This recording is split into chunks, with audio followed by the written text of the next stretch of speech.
우리 하나님께 기도드리며 나아가겠습니다. 사랑이 많으신 하나님 감사합니다. 하나님, 이 자리에 앉은 우리 모습을 지켜보시고 또 사랑해 주시는 하나님, 우리와 함께하여 주시옵소서. 우리의 예배를 기뻐 받아 주시옵소서. 감사합니다.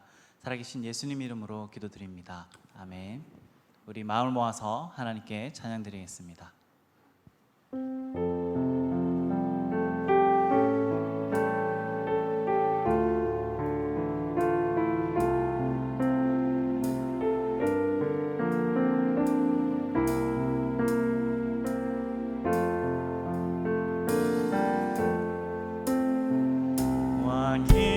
왕이신 나의 하나님, 내가 주를 높이고 영원히 주의 이름을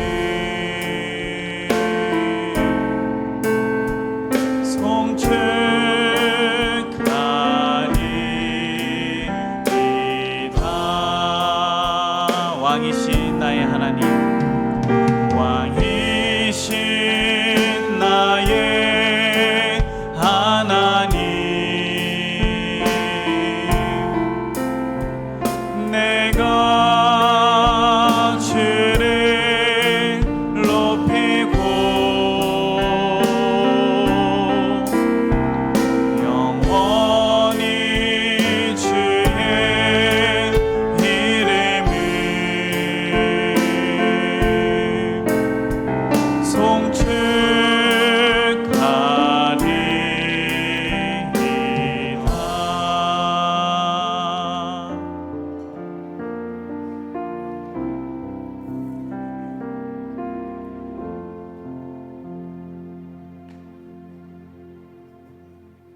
참 좋으신 아버지 하나님, 지난 날들을 돌이켜보면 아버지의 돌보심이 아니면 도저히 설명할 수 없는 일들이 너무나도 많았습니다.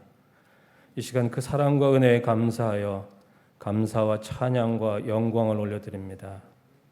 아버지 하나님, 이 시간 원하옵기는 저희들로 하여금 아버지께서는 분명히 나는 너희들의 아빠 아버지라, 그러기에 내가 내 외아들 예수 그리스도의 보혈의 피로 너희를 구원하셨다 하신 말씀을 분명히 기억하게 하여 주시옵소서.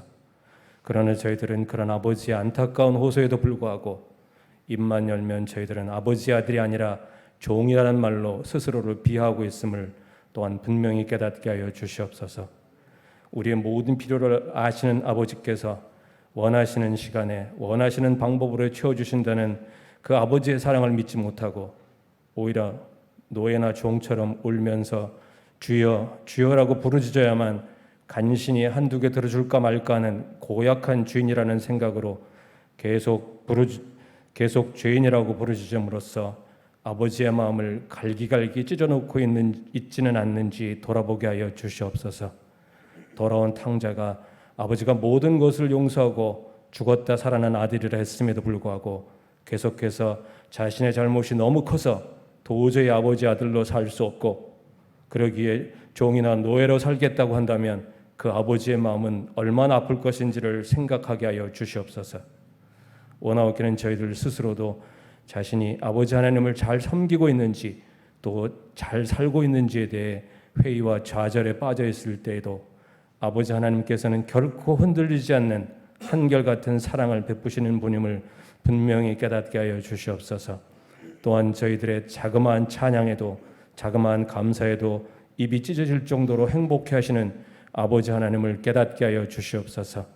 아버지 하나님께서는 베푸신 사랑에 비해 보답이 너무 적다고 원망하시지도 더 많은 것을 원하지도 않으시며 저희들이 있는 모습 그대로 헌신하기를 원하시며 오직 저희들에게 원 없이 사랑을 베풀 수 있는 기회만을 바라고 계신다는 사실을 잊지 않게 하여 주시옵소서.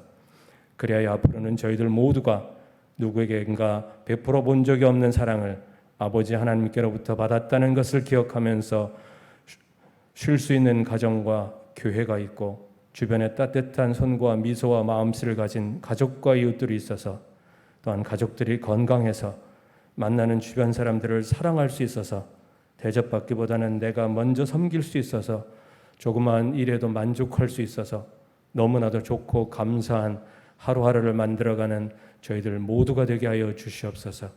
그리하여 주변의 흔하고 작은 것, 아무것도 아닌 것에서도 행복과 사랑을 느끼며 이를 이웃에게 전하는 복음의 참된 전도자들이 되어 하나님이 우리들을 통해서 느끼셨을 그 행복과 사랑을 저희들도 느낄 수 있게 하여 주시옵소서. 원아웃교는 코로나로 인해 아직은 힘든 나날들이지만 힘들어도 조금만 더 견디게 하여 주시옵소서. 머지않아 반드시 예전의 일상으로 돌아갈 날들이 있을 것이라는 희망을 가지고 살게 하여 주시옵소서. 또한 내가 남을 위해 기도하듯이 지치고 힘들 때마다 누군가 날 위해 기도하고 있는 사람이 있다는 사실에 희망을 잃지 않게 하여 주시옵소서. 그리하여 저희들 모두가 날마다 보고 싶고 함께 있어도 또 함께 있고 싶은, 사랑하고 싶은 사람들, 서로에게 자랑이 되는 저희들 되게 하여 주시옵소서. 또한 원아웃교는 저희들 모두 한국교회의 잘못을 회개하게 하여 주시옵소서. 신천지는 이단이라고 정죄하면서도 정작 하나님도 까불면 자신에게 죽는다는 막말을 서슴지 않는 사람을 교단이 다르다는 이유 등으로 치리하지 못하는 한국교회를 용서하여 주시옵소서. 또한 저희가 비난하는 신천지교회 예배 모습이 얼마 전까지의 한국교회 예배 모습이었음 또한 부정하지 않게 하여 주시옵소서. 또한 전국 여러 교회에서 코로나 집단 감염이 일어나고 있는 상황에서 교회 내 소모임들은 금지시켰으면서도 목사들과 장로들이 모이는 노회와 총회, 장로 수련회 등은 보란듯이 개최하려는 목사와 장로들을 용서하여 주시고 지금이라도 그 계획을 포기하게 하여 주시옵소서. 그리하여 그렇지 않아도 점점 막혀져만 가는 전도의 문이 이들로 인하여 완전히 막히지 않게 하여 주시옵소서. 이 시간 간절히 원하옵기는 바울이 민족의 구원을 위해서라면 생명책에서 자신의 이름이 지워져도 좋다고 고백한 것처럼 한국교회도 이웃의 구원을 위해서는 영원히 교회 문을 닫아도 좋다는 믿음으로 기도하며 기다리고 또 기다리게 하여 주시옵소서. 이 모든 말씀 그럼에도 불구하고 이 교회를 향한 저희들의 모습을 보는 순간 돌아온 탕자를 맞이하는 아버지처럼 맨발로 달려나와 우리를 꼭 안아주시며 우리가 자신의 자녀임을 증명하는 반지를 끼워주시면서 잘 왔다, 힘들었지, 들어가서 마음껏 즐기고 편히 쉬라 하실 예수 그리스도의 이름으로 간절히 기도드립니다.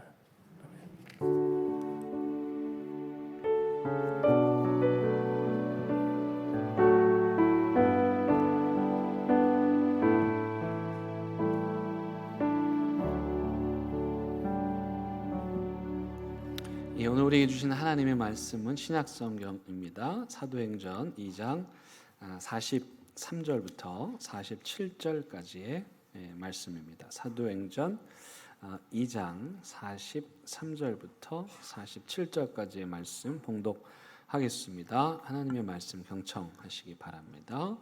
사람마다 두려워하는데 사도들로 말미암아 기사와 표적이 많이 나타나니 믿는 사람이 다 함께 있어 모든 물건을 서로 통용하고 또 재산과 소유를 팔아 각 사람의 필요를 따라 나눠주며 날마다 마음을 같이하여 성전에 모이기를 힘쓰고 집에서 떡을 떼며 기쁨과 순전한 마음으로 음식을 먹고 하나님을 찬미하며 또 온 백성에게 칭송을 받으니 주께서 구원받는 사람을 날마다 더하게 하시니라. 아멘.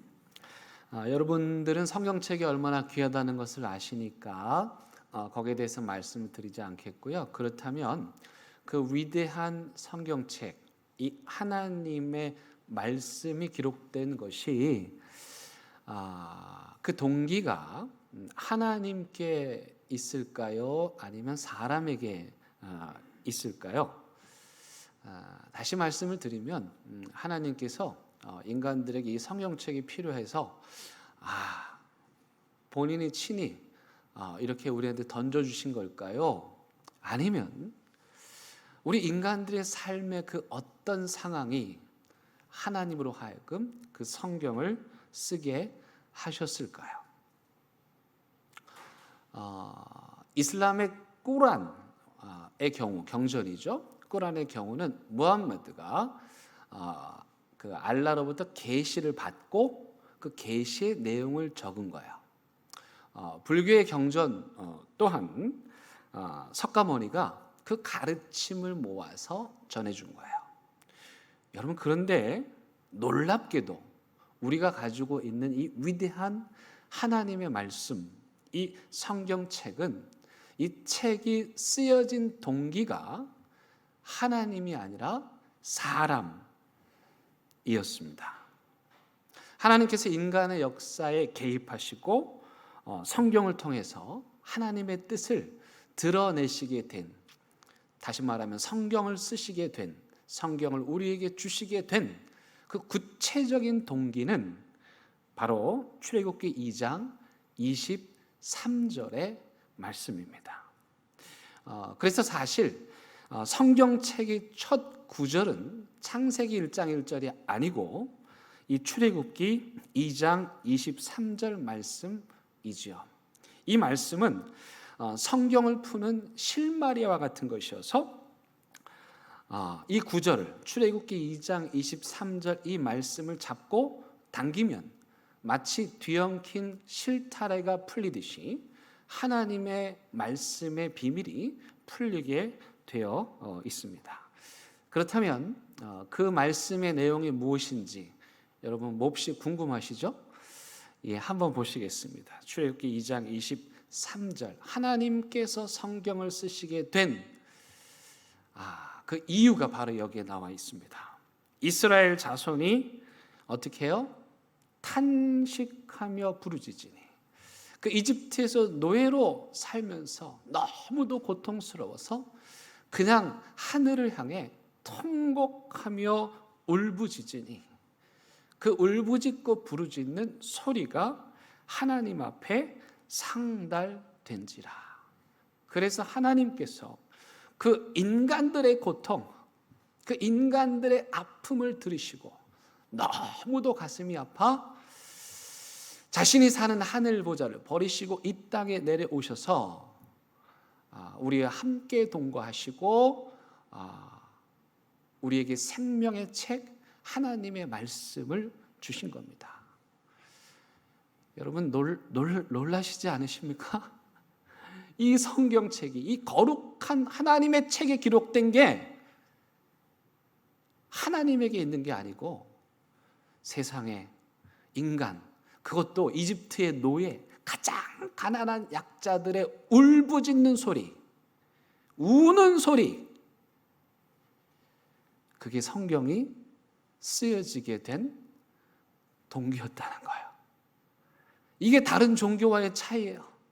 다른 종교는 그 신들이 인간들에게 원하는 내용들을 적어서 던져주지만, 우리가 읽는 이 성경의 동기 시작은 하나님이 인간의 아픈 삶을 보시고 그 눈물을 보시고 도저히 참지 못하셔서 이 땅에 내려오신 사건, 그것을 기록한 것이 바로 하나님의 말씀입니다. 저는 이걸 충격받았는데 여러분들은 전혀 충격을 안 받으시는 것 같아요. 이건 어마어마한 충격적인 사건이에요. 이 거룩한 하나님의 책이 한 연약한 인간, 그들의 눈물, 그 노예들의 울부짖음에서 시작이 된 거예요. 무슨 말입니까? 하나님께서는 인간을 소중하게 여기신다. 너무도 소중하게 여기신다는 거예요. 우리는 지난 한 달 동안 사도행전의 말씀 함께 나누었습니다. 이 사도행전의 말씀을 통해서 교회가 어떻게 태어났고 교회가 어떠해야 하는지, 또 교회가 해야 하는 일이 무엇인지를 함께 살펴보고 있습니다. 교회는 하나님의 성령에 충만한 공동체, 하나님의 성령으로 태어났고 그러므로 그 성령에 충만해야 하고 그 성령에 이끌려야 하고 그 성령의 인도하심에 따라서 일을 해야 됩니다. 교회에서 하는 일을 영어로는 ministry, 우리말로는 보통 사역 이렇게 말합니다. 교회의 사역. 그렇다면 하나님의 성령에 충만한 교회가 해야 하는 사역은 무엇이 있을까요? 크게 구분하면 두 종류입니다. 하나는 교회 안으로 향하는, 즉 구심력적인 사역이 있어요. 그리고 교회 밖으로 향하는 원심력적인 사역이 있습니다. 전에도 한번 말씀드렸는데요. 원심력은 원 밖으로 작용하는 힘이죠. 구심력은 원 안으로 작용하는 힘이에요. 여러분들 버스를 타고 가시는데 그만 신호가 급하게 바뀌는 바람에 우리 운전기사 아저씨가 급하게 좌회전을 했어요. 급하게 차를 왼쪽으로 끼 하고 돌리면 여러분들의 몸은 어느 쪽으로 갑니까? 오른쪽으로 가야 정상입니다. 그때 왼쪽으로 가면 내가 좀 이상한 거예요. 밖으로 나가려는 힘, 이게 원심력이죠. 근데 중요한 건 이 원심력과 구심력의 힘은 같다는 겁니다. 교회가 해야 하는 구심력적 사역은 바로 예배 그리고 성도의 교제입니다. 모든 신앙은 바로 여기에서부터 출발합니다. 그러나 여기에서 멈추면 안 되고 교회 밖으로 향하는 원심력적 사역을 해야 됩니다. 그게 뭡니까? 전도고요, 선교고요, 가난하고 어려운 이웃을 돕는 사회 봉사입니다. 건강한 교회는 이 원심력과 구심력이 균형을 이루고 있습니다. 그리고 성령으로 충만한 교회는 자신들이 가지고 있는 하나님의 은혜를, 성령의 은혜를 교회 밖으로 계속해서 멈춤이 없이 흘러보냅니다. 그래서 건강한 교회는, 살아 숨쉬는 교회는 언제나 다이너마이트가 터지는 것 같은 그런 역동성이 있는 교회이죠. 가만히 있는 교회, 아무것도 하지 않는 교회, 세상을 향해 움직이지 않는 교회는 요한계시록에 나오는 사대교회처럼 살았다 하는 이름은 가졌으나 이미 그 안에서부터 죽은 교회입니다. 이 역동성을 가지고 교회가 세상 속으로 깊이 파고 들어가는 것, 이것이 바로 예수 그리스도께서 우리에게 보여주신 성육신적인 삶이죠. 그런데요, 우리를 비롯해서 많은 그리스도인들이 교회 밖으로 나아가는 이 원심력적 사역을 매우 힘들고 어려워합니다. 사실 초대교회에서도 그랬어요. 이들이 예루살렘 안에서 모여서 예배하고 기도하고 찬송하고 교제하고, 근데 예루살렘 밖으로 나가질 않는 거예요. 근데 하나님께서 그 땅에 박해를 일으키시고 그 신앙의 박해를 통해서 그들이 예루살렘 밖으로 뿔뿔이 흩어지게 됐습니다. 그로 인해서 어떤 일이 생겼냐면 예루살렘 안에만 갇혀 있었던 하나님의 복음이 예루살렘 밖으로, 유대 땅으로, 사마리아 땅으로, 그리고 대륙을 건너 유럽에까지 전해지게 되었고, 인종적으로 보자면 유대인이라고 하는 편견의 벽에 갇혀 있었던 하나님의 복음이 그 인종의 벽을 넘어서서 이방인에게까지 전해지게 되었습니다. 여러분, 그렇다면 교회가 세상을 향해서 나아가는 이 원심력적인 사역, 전도와 선교와 봉사의 근본적인 동기는 뭘까요? 그 에너지의 근원은 무엇일까요? 그건 바로 사랑입니다. 하나님께서 세상을 이처럼 사랑하셔서 이 땅에 내려오셨듯이 우리가 세상을 향해 나가서 복음을 전하고 선교하고 그들을 도와야 하는 이유는, 근본의 동기는 바로 그들을 향한 사랑이어야 하는 것이죠. 여러분, 그렇다면 다른 사람을 사랑한다고 할 때 그 첫 걸음은 무엇일까요? 그건요, 그 사람의 존재를 인정해 주는 거예요. 근데 우리는 생활하면서 보면 그 사람의 존재 자체를 인정하려고 하지를 않는 거예요. 없는 것처럼 생각하는 거예요. 사랑의 출발은 그 존재를 인정해 주고 그 사람을 귀하게 여겨주는 것, 그게 바로 사랑의 첫걸음입니다. 하나님께서는 그 이스라엘 땅에서 이스라엘 사람들이 이집트의 노예로 사는 그들의 고통과 눈물을 차마 그냥 보실 수가 없어서 이 땅에 내려오시고 그들을 찾아가시고 그들의 아픔과 함께 하시고 그 고통을 느끼시고 그 고통을 씻겨주시고 그들에게 새로운 삶의 대안을 허락해 주시면서 함께 그들과 더불어 살아갔죠. 여러분, 이게 전도고, 이게 선교고, 이게 사회 봉사입니다. 그래서요, 성경을 읽어보면 읽고 또 읽고 읽고 또 읽을수록 계속해서 성경이 강력하게 우리에게 말하는 건 뭐냐면 인권의식입니다. 성경 안에, 모세오경 안에 보면 법이 나오죠. 근데 이 법은요, 어느 법보다 월등하고 탁월합니다. 예컨대 모세오경 안에 가장 대표적인 법이 어떤 법입니까? 십계명이죠. 그 십계명 중에 인간에게 주신 가장 첫 번째 계명은 십계명의 네 번째 계명인데, 그 계명이 뭡니까? 쉬라는 것입니다.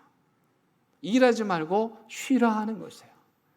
여러분, 근데 그때 당시는 노예들은 쉴 수 없는 시대입니다. 지금으로부터 3,500년 전이에요. 여러분, 오늘은요, 이걸 꼭 좀 기억해 주세요. 오늘 이야기의 배경이 몇 년 전이라고요? 3,500년 전. 불과 여러분 이 땅 100년 전만 해도 신분사회가 있었잖아요, 우리나라에. 그런데 3,500년 전에 하나님께서 법을 만드시면서 뭐라고 하냐면 쉬어라. 근데 누구도 쉬어라? 너만 쉬지 말고 네 집에 노예도 쉬어라. 노예만 쉬지 말고 동물도 쉬어라. 가축도 쉬어라. 나그네도 쉬어라. 네 집에 있는 모든 생명체는 다 쉬어라. 명령을 하신 거예요. 하나님이 쉬라고요.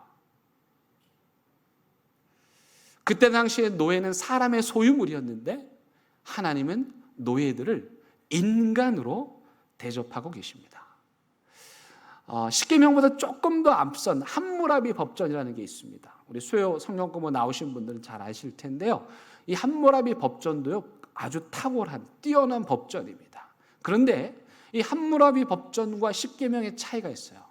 가장 큰 차이는 뭐냐면 이 함무라비 법전은 재산을 가진 사람들의 재산권을 보호하는 데 그 초점이 맞춰져 있어요. 반면에 이 십계명은 사람의 인권을 보호하는데 그 초점이 맞춰져 있습니다. 여러분, 요즘 인문학이 유행하죠. 인문학. 여러분, 인문학이 뭡니까? 인간에 대한 학문 아닙니까? 근데 인문학, 이 말의 뜻이 어떻죠? 사람 인자에 그럴 문자이죠. 근데 이 문자는요, 문양이라는 뜻도 가지고 있대요.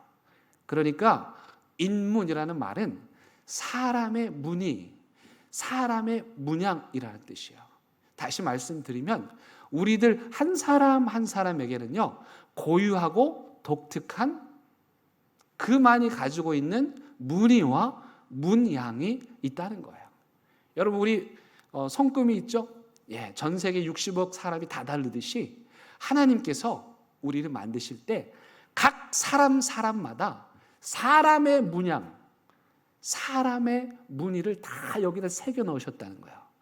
그래서 인문학이 말하고자 하는 건 뭐냐면 우리 각 사람이 가지고 있는 그 문의를, 그 문양을 무시하지 말고 짓밟지 말고 그 고유한 그대로 비교하거나 평가하거나 판단하지 말고 각 사람의 문의 그대로를 존중해주자. 이게 인문학입니다. 민수기 27장에 보면 아주 독특한 이야기가 하나가 나오는데요. 슬로부앗의 딸들의 이야기입니다. 이 슬로부앗이라는 사람이 광야길을 가다가 그만 죽었어요. 근데 아들이 없이 딸만 5을 남긴 거예요. 문제는 뭡니까? 가나안 땅에 들어가면 아들이 없는 집에는 재산을 주지 않아요. 땅을 분배해 주지 않는다는 말이에요. 그러니 이 슬로부앗의 딸들은 가나안 땅에 들어가도 갈 곳이 없는 거죠. 그런데요, 아마도 제가 볼 땐 그 나이가 한 10대 소녀쯤 됐을 거예요. 이 당찬 소녀들이 누구를 찾아가냐면 몇 년 전에요? 몇 년 전에요? 3,500년 전에 이 10대 소녀들이 모세를 찾아가는 거예요. 여러분, 오늘 예배 후에 우리 청소년부 여자아이들이 오후에 당회에 있는데 당회실에 문 열고 들어와가지고 우리 청소년부에 이거 해주세요. 그럴 가능성이 있을까요? 아마 그러면 난리가 날지도 모르겠어요. 그런데 3,500년 전에 그때 여자는 짐짝 취급받았어요. 주인의 소유물이었어요. 사람이 아니었어요. 거기다가 어린아이들. 그런데 이 슬로봇의 딸들이 모세를 찾아가서 자신들의 사연을 아뢰요. 그랬더니 모세가 그것을 하나님께 아뢰입니다. 이런 결과가 어떻게 됐을까요? 무엄하다. 하나님이 만든 법인데 지켜야지. 그랬을까요? 여러분, 놀라운 일이 벌어집니다. 이거를 알아야 감격을 하는데 3,500년 전에 여자가 어떤 취급을 받았는지를 알아야 모세의 발톱에 때만도 못한 이 녀석들이 모세를 찾아와 하나님께 간구하게 했더니 하나님 말씀하시기를 허허, 야, 그건 내가 틀린 것 같다. 내가 법을 고치마. 저 딸들에게도 땅을 주어라. 하나님은 그 시대에 인간 취급받지 못하는 사람들이 하나님 찾아와서 사연을 얘기했더니 자기가 만든 법을 폐기하시고 바꾸셔서 딸들에게도 유산을 상속하게 해주셨습니다. 요한복음 8장에 보면 가늠하다 잡힌 여인의 이야기가 나옵니다. 이 여인은 현장에서 잡힌 현행범이었습니다.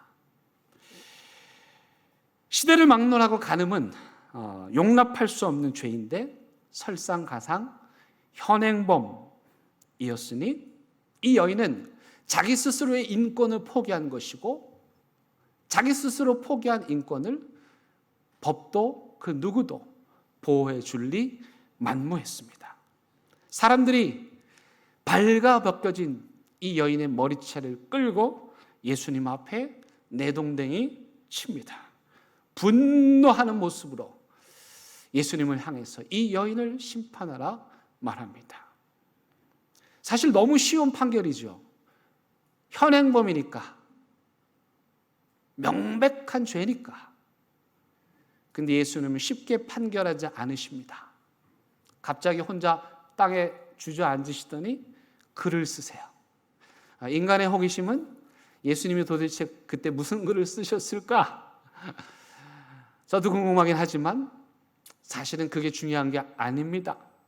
하나님은 지금 그들에게 시간을 주고 계시는 것입니다. 어떤 시간입니까? 그 여인에게는 네가 지금 무슨 잘못을 했는지 깨달아라. 그리고 돌을 들고 그 여인을 붙잡아 온 사람들에게는 내 안의 폭력성, 한 여인을 무참하게 짓밟는 그 잔인함을 들여다 보라는 의미였습니다. 그 짧은 시간,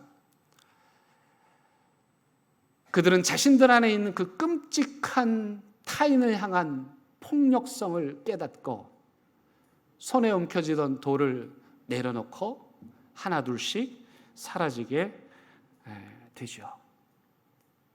아마 어쩌면 우리가 거기 있었다면 우리는 예수님의 말을 알아듣지 못하고 돌을 던졌을지도 모르겠습니다. 어떤 대상을 향해서 무조건적인 비판을 가하고 돌을 던지는 걸 이른바 포비아라고 합니다. 우리 교회에서는 그런 일이 없었지만 근간에 우리 한국 교회에 소위 말하는 이슬람 포비아가 있었습니다. 그들은 예수 믿는 사람들인데 그들의 주장이 뭐냐면 우리나라에 외국인 노동자로 와 있는 분들이 다 이슬람 교도들이에요. 대부분이요. 그러니까 이 사람들이 지금 우리나라를 이슬람화 하려고 한다. 큰일 났다. 그러니 이걸 막아야 된다. 그래서 그 외국인 노동자들을 향한 차별과 혐오의 말들을 쏟아냈습니다. 그런데 저를 아연실색하게 만드는 건 그 그들이 그날 저녁 금요 기도회에 가서 자기들 교회에서 파송한, 이슬람 국가 터키로 파송한 선교사님을 위해서 기도했다는 겁니다. 하나님, 우리 교회에서 파송한 선교사님이 터키에서 복음 전할 때 그 이슬람의 수많은 사람들이 하나님 믿게 해주세요. 여러분, 이슬람 국가에서요, 선교사 한 명이 평생 살아도 한 명, 두 명 전도하기 어렵습니다. 근데 그 사람들이 제 발로 걸어서 우리나라에 와 있는데 돈과 사람을 들여서, 그 많은 에너지를 들여서 선교하라고 터키에 보내놓고, 그리고 우리는 여기서 우리나라에 제 발로 걸어 들어온 노동자들을 혐오하고 비난합니다. 저는 그 괴리를 아직도 이해하지 못하겠습니다. 그런 일들을, 그런 뉴스들을 예수 안 믿는 젊은이들이 볼 때 과연 기독교가 어떻게 비추어질까? 제가 버지니아에 있을 때 출석했던 교회는 미국에서 대표적인 보수적인 교회입니다. 그리고 이 목사님은 보수를 대표하는 아주 유명한 분이셨어요. 그래서 이분은 항상 뉴스에 나가셔서 이렇게 보수의 대변자로 말씀하셨습니다. 아주 젠틀하게, 교양 있게 잘 말씀하셨는데, 이 미국 보수가 강조하는 거 두 가지는 뭐냐면은 낙태 반대입니다. 그 다음에 동성애 반대예요. 그래서 이 목사님은 뉴스에 나가셔서 왜 낙태가, 왜 동성애가 하나님 앞에서 죄인지를 분명하게 말씀하셨죠. 여기까지만 생각하면 이분이 소위 말하는 그런 사람들을 비판하는 분으로 여겨질 수 있어요. 그런데요, 이분은요, 교회에서 뭐 하는 줄 아세요? 동성애자들, 또 낙태해야만 하는 사람들이 그런 삶을 살지 않을 수 있도록 그분들을 돕는 일을 하세요. 대표적인 건 뭐냐면 미혼모 보호소. 그래서 어려운 환경 속에서 아기를 낳겠다는 사람이 있으면 병원비 대주고 유모차 사주고 유아용품 사주고, 갈 데 없으면 그 집에 머물게 해서 한 생명을 낳도록 도와주는 거예요.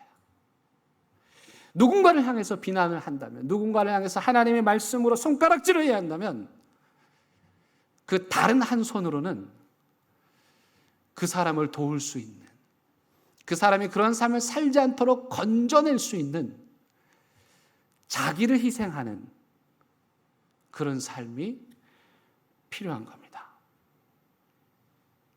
최근에 천정호 판사님, 장로님이시죠. 우리 교회도 오셨었는데 또 한 권 책을 내셔서 제가 샀습니다. 살아있는 분들을 설교의 예화로 드는 것은 매우 위험한 일입니다. 하지만 저는 이분의 이야기를 들을 때마다 기꺼이 그런 위험을 감수하고 싶어집니다. 이분은 이름은 호통 판사로 알려져 있습니다. 가난해서 이런저런 죄를 짓고 온 아이들 호통을 치십니다. 그리고 아주 무거운 벌을 내리십니다. 그런데요, 그분이 재판정 아래로 내려와서는 그들을 안아주세요. 소년원을 나와서 갈 곳 없는 그들을 위해서 집을 마련해 주세요. 거기에 드는 비용 본인이 다 대시고 선생님도 거기에 모셔놓고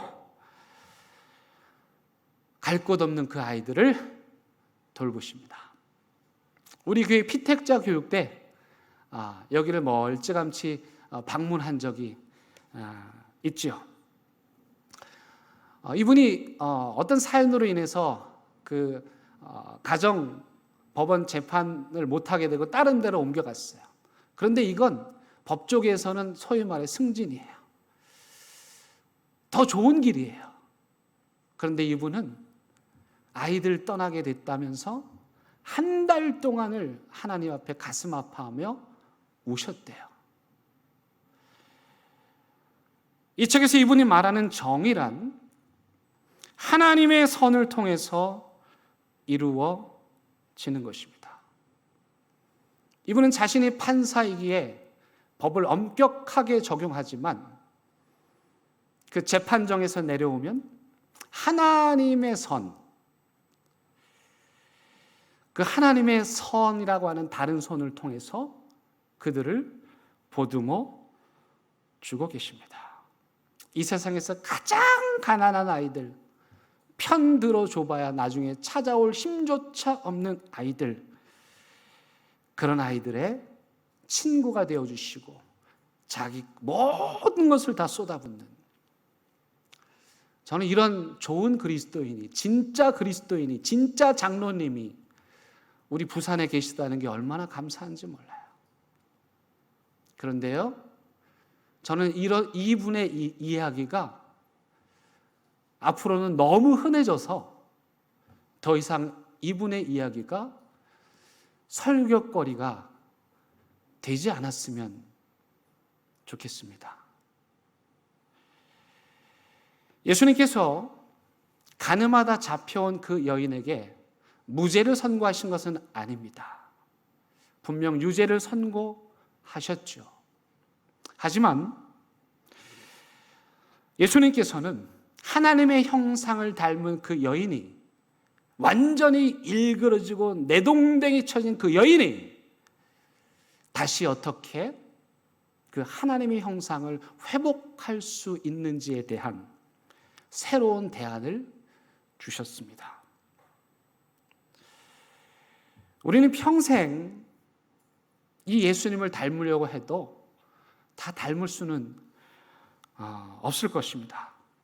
하지만 적어도 우리가 그리스도인이라면, 예수님을 믿는 사람이라면 하나님의 형상대로 지음받은 우리 주변의 사람들에 대해서 그들을 귀하게 여기고 소중하게 여기는 그런 교양에 있는 삶을 살아야 하지 않겠습니까? 물론 그런 교양을 기르는 데는 시간이 많이 걸립니다. 에베소서 2장 10절에 보면 하나님께서는 우리 인간을 한편의 아름다운 시로 만드셨다고 합니다. 그래서 아름다운 삶을 살지 못하는 사람들, 다른 사람들의 인권을 짓밟고 폄하하고 비난하는 사람들을 가리켜서 야, 이 시답지 않은 사람아, 이렇게 말하죠.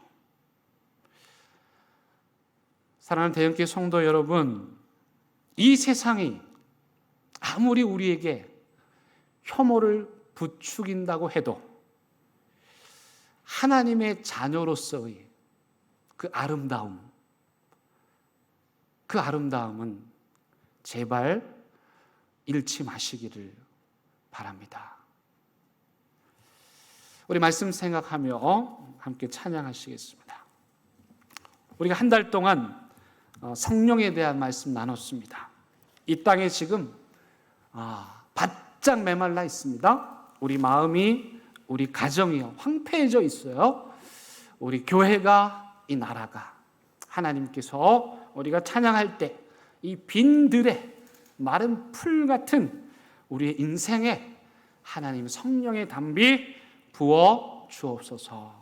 우리 간절히 사모하는 마음으로 여러분들의 영혼에, 여러분들의 가정에, 심령에 하나님의 성령의 담비를 부으소서 간절히 사모하는 마음으로 기도합니다. 찬양합니다.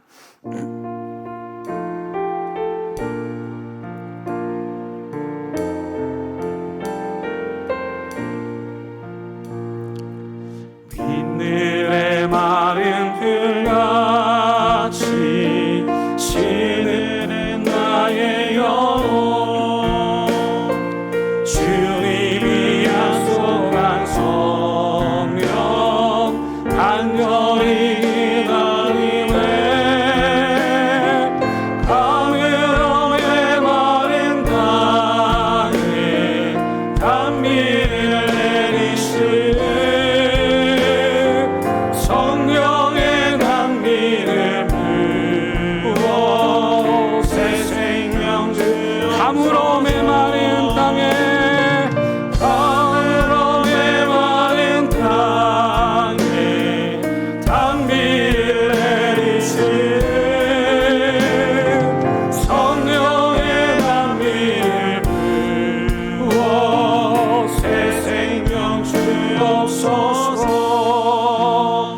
시간 함께 큰 소리로 하나님 부르며 기도하기 원하는데 이 땅의 이 나라 이 민족의 교회들이 팍팍하게 말라버려 있습니다.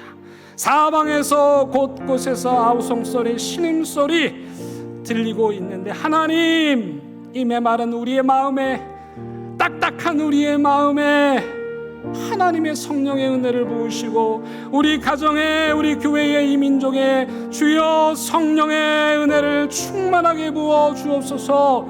우리 주의 이름 크게 부르며 하나님의 간절한 마음으로 기도하시겠습니다. 주여, 아버지여, 아버지여, 아버지여, 이 메마른 대지를 적셔 주시옵소서. 딱딱한 땅을 주여 적셔 주시옵소서.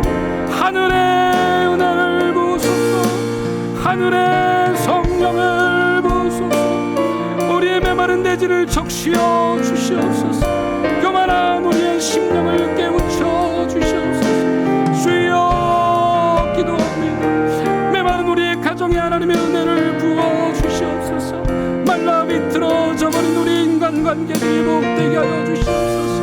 황폐해진 우리의 심령과 영혼에 하나님의 성령을 부으시고 충만하게 부으셔서 우리가 다시 새로워지게 하시고 우리가 다시 믿음을 갖게 하시고 다시 살아나는 역사, 다시 회복하는 역사, 다시 주님의 나라를 꿈꾸는 역사 있게 하여 주옵소서. 사방에서 통곡 소리 가득합니다. 절규하는 소리 가득합니다. 주여 그 소리 들으시고 성경책 쓰신 것처럼 하나님 이 땅에 오시고 이 민족에게 오시고 아픈 삶에게 오시고 고독한 삶에게 오시고 하나님의 성령을 부어 주시옵소서. 하나님, 사방에서 통곡 소리 가득합니다. 절규하는 소리가 가득합니다. 메말라서 팍팍한 대지에 불 한 폭이 자랄 수 없을 정도로 강팍해진 인간의 마음들, 하나님의 성령이 아니면 불가능하오니 주여 우리의 메마른 대지에 하늘로부터 성령의 비를 내려 주시옵소서. 우리의 삶이 성령의 단비를 흠뻑 젖게 하여 주시옵소서. 그리하여 그 하나님의 은혜와 그 하나님의 능력으로 또 망가지고 뒤틀린 세상, 통곡과 절규와 아픔의 세상에 가서 그들 끌어안아주고 함께 울어주고 함께 살아주며 우리 예수님께서 당신의 형상으로 빚으시고 만드신 그 한 영혼 한 영혼, 십자가에 찢기는 고통으로 살려내신 그 한 영혼 한 영혼 또 건지고 또 구원하는, 정말 예수 잘 믿는, 정말 예수님 닮은 믿음의 복된 길 가게 하여 주옵소서. 예수님의 이름으로 기도드립니다.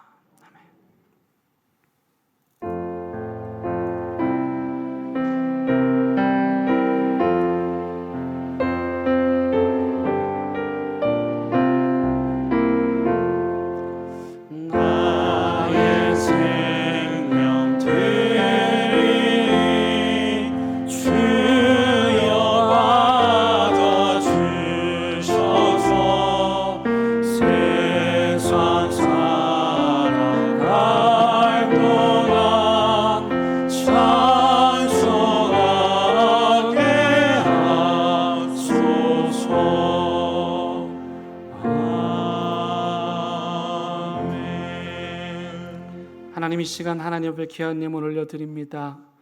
이 의미가 무엇인지 하나님은 더 잘 알고 계실 줄로 믿습니다. 우리의 가진 것 전부 과부의 두렙돈 드리는 마음으로 드리오니 주여 그 믿음의 손길들 기억하시고 축복하시고 이들의 삶에 필요한 모든 것들, 건강이든지 물질이든지 믿음이든지 올바른 인격이든지 새로운 삶의 기회이든지 그 무엇이든지 흐르고 흘러 넘치도록 충만하게 채워 주시옵소서. 초대교회 성도들, 그들의 사랑이 흘러 넘쳐 세상을 아름답게 변화시켰듯 이제 우리가 나아갈 세상, 주께서 우리에게 주신 은혜로 아름답게 변화시키는 참 믿음의 삶 살게 하옵소서. 예수님의 이름으로 기도드립니다. 아멘. 우리 함께 인사 나누시겠습니다. 네, 잘 오셨습니다. 여러분 반갑습니다. 우리 교회에 새로 등록하신 분이 계십니다. 권도경 성도님, 우리 잠깐 손 들어주시면 감사하겠습니다. 일어나 주실 수 있으시면 우리 인사 한번 할까요? 우리 박수로 환영하도록 하겠습니다. 예, 교회 소식 나눔입니다. 이번 주 토요일 온 가족 새벽 예배 있습니다. 그리고 다음 주일은 맥주 감사 주일인데요. 맥주 감사 주일은 전반기 베풀어 주신 하나님의 은혜를 감사하여 지키는 절기입니다. 그리고 우리 교회 오디오 바이블 프로젝트가 CTS 뉴스에 생방송으로 났습니다. 그래서 하도 많이 나서 제가 이번에는 여러분들에게 미리 연락은 드리지 않았는데요. 그래서 홈페이지나 우리 카톡을 통해서 확인해 보시면 되겠습니다. 우리 교회 또 하나님께서 귀한 생명 주셨습니다. 우리 최경 집사님 가정에 정말 하나님의 은혜로 귀한 선물 주셨는데 예쁘죠? 예, 이 가정 계속해서 하나님의 은혜 누리도록 기도해 주시기를 바랍니다. 예배 후에 당회실에서 당회로 모이도록 하겠습니다. 다 함께 일어나셔서 결단의 찬양 부르십니다.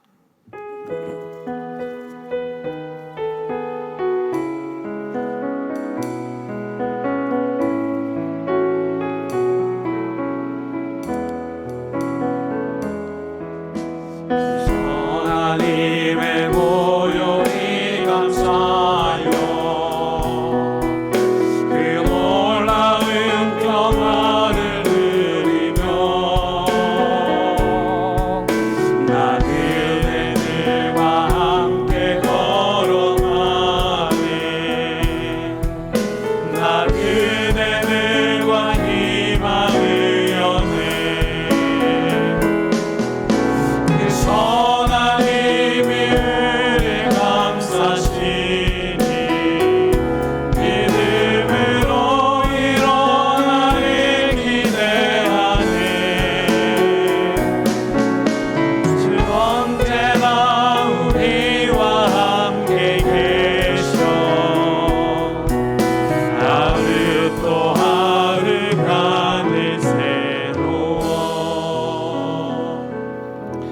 주님 예수 그리스도의 은혜와 하나님의 크신 사랑과 성령님의 인도하심이 주께서 우리에게 주신 그 큰 은혜와 사랑 가지고 또 세상에 나아가서 하나님 마음 가지고 하나님처럼 울부짖는 자들, 주저앉은 자들, 가난한 약자들, 도와줘도 갚을 힘이 없는 사람들, 그들을 사람으로 대해주고 귀하게 여겨주고 그렇게 예수님처럼 섬기는 삶을 살기로 다짐하고 또 다짐하는 사랑하는 대형교회 모든 성도들 위해 이들의 가정과 일터와 사업장과 학교, 삶의 모든 현장 위에 재난의 현장과 이 나라의 민족 위에 이제부터 영원토록 함께 하시기를 간절히 축원하옵나이다. 아멘.